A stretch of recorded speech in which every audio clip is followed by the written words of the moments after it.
Đây là bản tin số 4 của Nhà đẹp Vũ Anh. Trong bản tin số 4 của Nhà đẹp Vũ Anh hôm nay có các tin chính như sau. Lộ diện hai khu vực giá bất động sản giảm sâu rồi bất động, trốn được cơn sốt đất sôi sục vừa qua.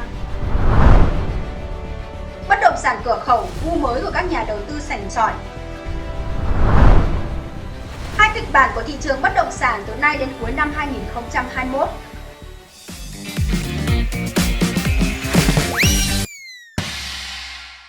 Trong khi thị trường bất động sản khắp cả nước sôi sục thì hai khu vực một thời từng nóng bỏng là Nha Trang và Vân Đồn dường như đứng ngoài cuộc, theo báo Cà Phê F số ra ngày 4 tháng 6 2021 đưa tin.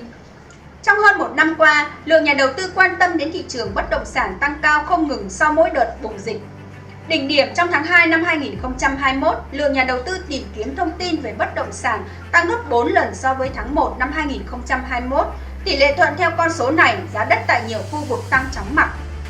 Giá đất tăng khắp từ Nam ra Bắc, bắt đầu từ thành phố Hồ Chí Minh rồi lan ra các khu vực lân cận như Đồng Nai, Long An, Bình Dương, Bà Rịa Vũng Tàu, Phan Thiết, Đà Nẵng, Phú Quốc.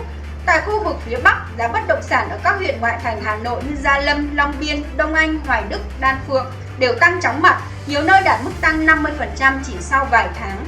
Các tỉnh kế cận Hà Nội như Bắc Ninh, Bắc Giang, giá bất động sản cũng tăng nóng theo từng ngày.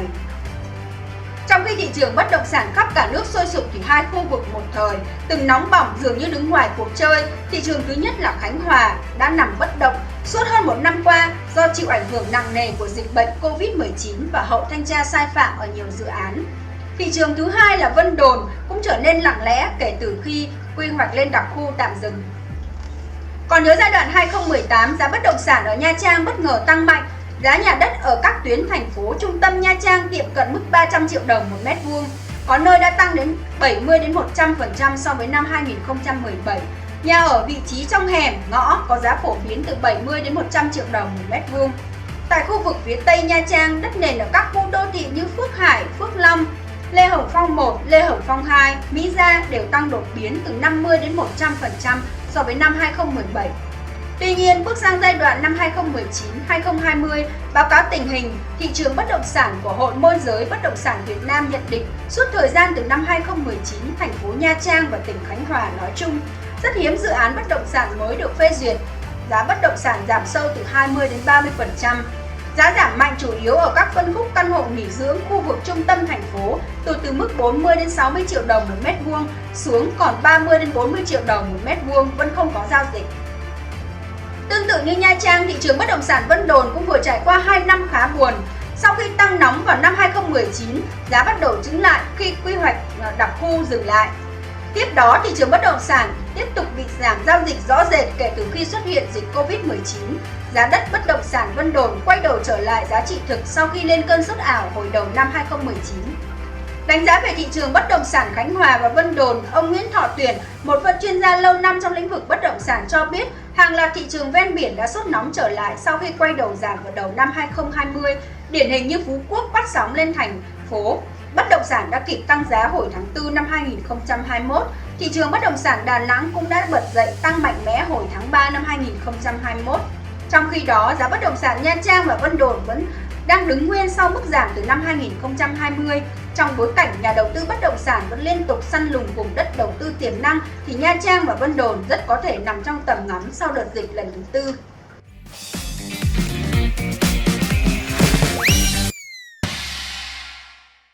Hà Nội, vì sao nhiều dự án hàng chục năm vẫn bất động? Hà Nội sẽ rà soát, kiểm tra tiến độ triển khai các dự án đầu tư xây dựng chậm tiến độ và có hình thức xử lý các nhà đầu tư không tuân thủ thực hiện tiến độ dự án được phê duyệt, theo báo Cà Phê F số ra ngày 4 tháng 6 năm 2021 đưa tin. Có những dự án kéo dài tới 30 năm mà vẫn chưa được triển khai, ví dụ như khu nhà ở và văn phòng làm việc tại khu vực Hồ An Dương, phường Yên Phụ, quận Tây Hồ. Ngày 28 tháng 9 năm 1999, Chính phủ ban hành quyết định thu hồi 13.970 m² đất tại phường Yên Phụ, quận Tây Hồ và giao cho công ty trách nhiệm hữu hạn xây dựng IDC sử dụng để thực hiện dự án. Ủy ban Nhân dân thành phố Hà Nội đã ban hành quyết định giao nhiệm vụ cho các sở, ngành, chủ đầu tư thực hiện, đồng thời cũng đã ban hành nhiều văn bản chỉ đạo giải quyết khó khăn, vướng mắc trong công tác giải phóng mặt bằng, tái định cư. Đến nay, quy hoạch dự án đã được phê duyệt điều chỉnh, diện tích đất đang chưa thực hiện đã được xác định cụ thể. Tuy nhiên, nhà đầu tư không có khả năng thực hiện tiếp dự án nên cần thực hiện thủ tục chấm dứt hoạt động và xử lý các tồn tại liên quan.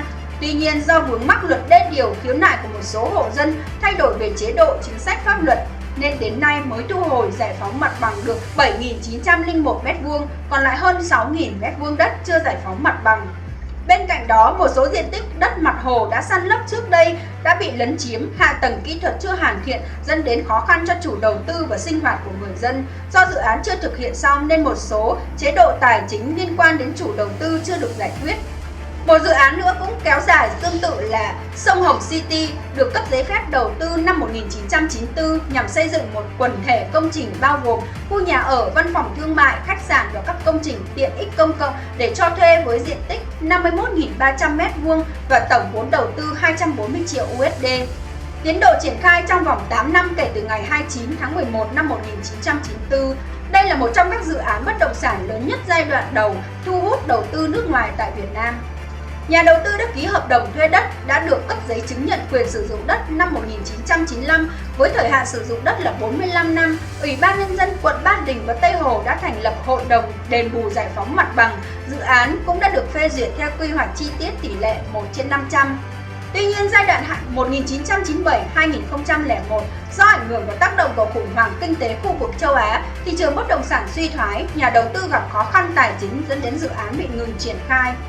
Từ năm 2001, dự án bị ngừng triển khai do chưa phù hợp với quy định của pháp lệnh đê điều. Sau khi luật đê điều có hiệu lực, năm 2007, dự án được quy hoạch thoát lũ. Hà Nội đã triển khai lập quy hoạch phòng chống lũ chi tiết của các tuyến sông có đê làm cơ sở cho việc lập, điều chỉnh quy hoạch sử dụng đất, quy hoạch xây dựng hai bên bờ sông Hồng. Ngoài ra, vị trí khu dự án nằm trong cảnh quan hai bên sông Hồng thuộc khu vực Hà Nội đang triển khai lập quy hoạch phân khu R4 tại văn bản số 5601 ban ngày mùng 6 tháng 7 năm 2011, thành phố chỉ đạo trong thời gian chờ quy hoạch phân khu được cấp có thẩm quyền phê duyệt, không triển khai các đồ án, dự án quy hoạch xây dựng mới có tính chất kinh doanh bất động sản. Hiện nay, đồ án quy hoạch phân khu sông Hồng tỷ lệ 1/5000, đoạn từ cầu Hồng Hà đến cầu Mễ Sở đang được Viện Quy hoạch Xây dựng Hà Nội triển khai nghiên cứu, lập theo nhiệm vụ quy hoạch đã được Ủy ban Nhân dân thành phố phê duyệt.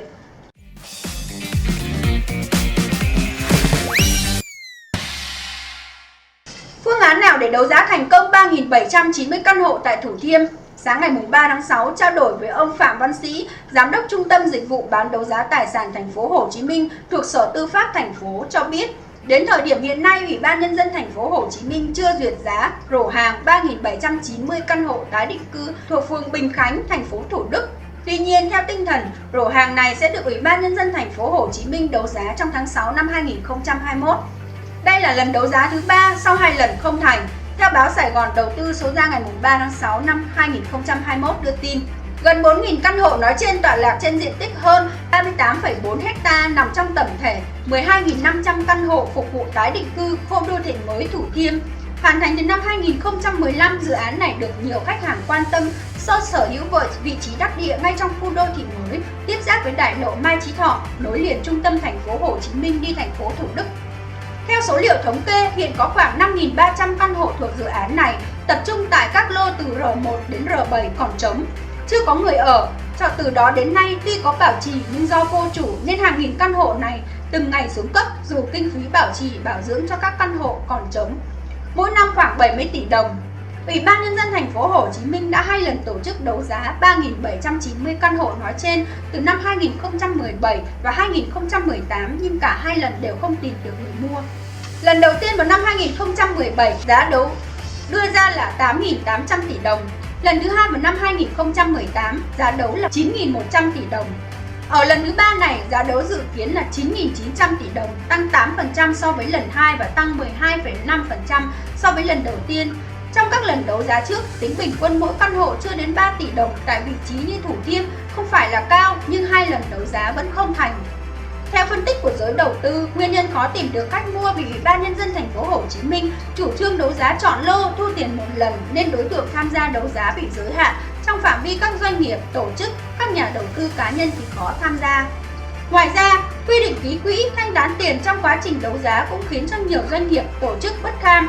vì phải ký quỹ đến 20% giá khởi điểm nếu chúng đấu giá phải nộp 50% giá trị trúng thầu trong vòng 1 tháng và 50% còn lại trong vòng 90 ngày.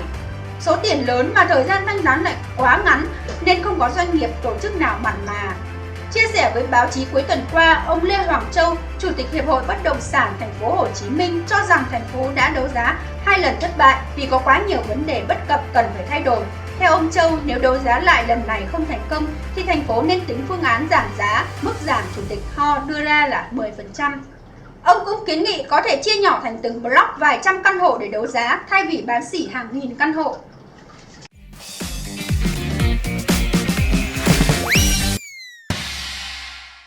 Sau cơn tăng giá bất động sản vừa qua, thị trường bất động sản hạ nhiệt cũng là lúc các nhà đầu tư có sự thay đổi trong khẩu vị của mình. Họ dần chuyển hướng đầu tư chung và dài hạn thay vì ngắn hạn, hướng tới bất động sản giá trị thực thay vì chạy theo các trào lưu nhất thời. Và hướng đi mới của các nhà đầu tư thông thái chính là bất động sản cửa khẩu, gu mới của giới đầu tư sành sỏi, theo báo Cà Phê F số ra ngày 4 tháng 6 2021 đưa tin. Có thể thấy, thời gian gần đây, nhiều tên tuổi lớn đã công bố đầu tư vào một số dự án nhà ở, khu đô thị mới tại các khu vực cửa khẩu như Móng Cái, Quảng Ninh, Hà Tiên, Kiên Giang. Với vị trí chiến lược, thuận tiện di chuyển như giao thông trong nước và quốc tế, mặt bằng giá hợp lý, nên bất động sản tại cửa khẩu, khu vực hành lang kinh tế cửa khẩu đang là điểm thu hút giới đầu tư. Theo đánh giá của các chuyên gia, bất động sản tại các khu vực này đang có giá trị thực và sở hữu nhiều tiềm năng tăng trưởng tốt, đón đầu xu hướng phát triển bất động sản hướng về khu vực kinh tế cửa khẩu thương mại. Trong đó, Móng Cái đang nổi lên là điểm sáng trong các khu vực kinh tế cửa khẩu của nước ta. Nơi đây có cửa khẩu quốc tế giao thương nhộn nhịp với Trung Quốc.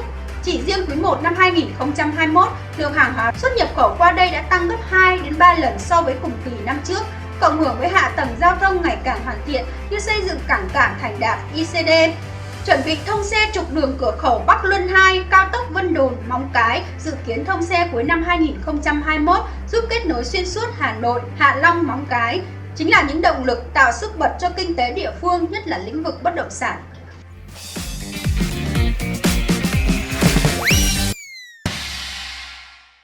Kịch bản của thị trường bất động sản từ nay đến cuối năm 2021, nhiều dự báo đặt ra nếu dịch Covid-19 được kiểm soát tốt trong thời gian tới, có thể thị trường bất động sản sẽ diễn ra tiếp một đợt sốt đất vào cuối năm 2021 ở các khu vực chưa từng nóng sốt trong vòng 1 năm qua. Sau khi cơn sốt đất dịu xuống, nhiều chuyên gia trong ngành cho rằng rất khó đoán định rõ ràng thị trường bất động sản trong thời gian tới do hiện tại thị trường vẫn đang chịu tác động từ dịch Covid-19, diễn biến phức tạp. Tuy nhiên, diện mạo về một cơn sốt đất tiếp theo rất có thể xảy ra nếu dòng tiền nhà đầu tư lại tiếp tục chuyển đổi từ kênh đầu tư khác sang bất động sản, vốn vẫn là kênh được đa số nhà đầu tư ưa chuộng, tìm kiếm lợi nhuận bền vững. Bất động sản được dự báo sẽ tiếp tục hút dòng tiền nóng từ chứng khoán nhằm thực hiện hóa tài sản. Theo một số chuyên gia, hiện nay khi chứng khoán đang nóng thì dòng tiền của nhà đầu tư bất động sản có thể chuyển tạm thời sang kênh đầu tư này.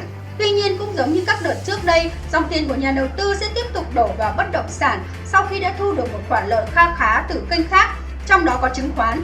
Bởi đa số nhà đầu tư trên thị trường có lượng khá lớn đến từ nhà đầu tư F0 vẫn xác định bất động sản là kênh đầu tư có biên độ lợi nhuận lớn, xác định đầu tư trong trung và dài hạn. Theo đó, dự báo thời gian tới bất động sản vẫn có thể nóng lên. Như thời điểm trước Tết, trên thị trường bất động sản có đến 30 đến 40% các nhà đầu tư từ lĩnh vực khác và nhà đầu tư F0 tham gia thị trường. Đây chính là đối tượng góp phần làm nóng thị trường bất động sản giai đoạn sau Tết Nguyên đán. Kịch bản này có thể được lặp lại vào thời điểm cuối năm nay hoặc đầu năm 2020. Hai kịch bản có thể xảy ra với thị trường bất động sản. Kịch bản thứ nhất, làn sóng Covid thứ tư đang có diễn biến phức tạp và thực tế thị trường bất động sản đang chịu một số ảnh hưởng tiêu cực. Trong gần nửa tháng qua, giao dịch và nhu cầu đã giảm, thị trường trầm lắng hơn. Nhiều sự kiện bán hàng bị rời lịch, các hoạt động quảng bá cho dự án mới cũng thưa thớt, không còn sôi động. Tuy nhiên, đây chỉ là các vấn đề tạm thời. Nếu dịch lần này tiếp tục được kiểm soát thành công trong thời gian ngắn giống như những đợt trước thì thị trường bất động sản sẽ giữ được sự ổn định và phục hồi sớm khi dịch được kiểm soát. Đối với các nhà đầu tư bất động sản trong nước, chúng ta đang có niềm tin rất lớn ở chính phủ, niềm tin về làn sóng Covid thứ tư này sẽ tiếp tục được ứng phó thành công. Bên cạnh đó, nhà đầu tư đã quen với vấn đề này rồi và ít nhiều có tâm lý chuẩn bị để thích ứng. Nói cách khác, thị trường bất động sản cũng đang dần hình thành tâm lý sống chung với dịch. Bản thân các doanh nghiệp bất động sản cũng đã tự trang bị cho mình những phương án linh hoạt để chủ động ứng phó khi có các đợt dịch bùng nổ, chứ không còn rơi vào thế bị động như các đợt dịch trước. Còn kịch bản thứ hai, nếu tình trạng dịch Covid-19 kéo dài đến hết năm nay thì lẽ dĩ bất động sản sẽ rơi vào khó khăn hơn rất nhiều, bởi điều này đã vượt qua ngưỡng chịu đựng của thị trường. Dịch bệnh kéo dài dẫn đến việc giãn cách xã hội, từ đó kéo theo tất cả các ngành kinh tế tê liệt chứ không riêng gì bất động sản. Khi nền kinh tế đang tăng trưởng thấp, nguồn vốn tái đầu tư cho bất động sản sẽ giảm mạnh, lượng cầu và cung đều giảm. Sẽ có hiện tượng bất động sản giảm giá mạnh do hiện tượng bán tháo từ nhà đầu tư bất động sản cá nhân bị áp lực dòng tiền, lãi vay. Bên cạnh đó, nhà đầu tư thứ cấp không thể thanh khoản và thoát hàng, khiến thị trường rơi vào trạng thái trì trệ, thậm chí có thể dẫn đến đóng băng. Nếu kịch bản xấu này xảy ra, chúng ta phải mất một thời gian rất dài để đưa thị trường bất động sản trở lại ổn định, chứ chưa nói đến sôi động. Trên đây là các tin chính được phát trong bản tin số 4 của Nhà Đẹp Thu Anh. Chúng tôi hy vọng rằng với các thông tin bất động sản được tổng hợp từ các báo uy tín sẽ giúp cho quý vị khán giả có cái nhìn tổng quan hơn về thị trường trong tình hình hiện tại. Các bạn hãy like, share và đăng ký kênh để theo dõi tiếp theo các bản tin của chúng tôi. Xin chào và hẹn gặp lại!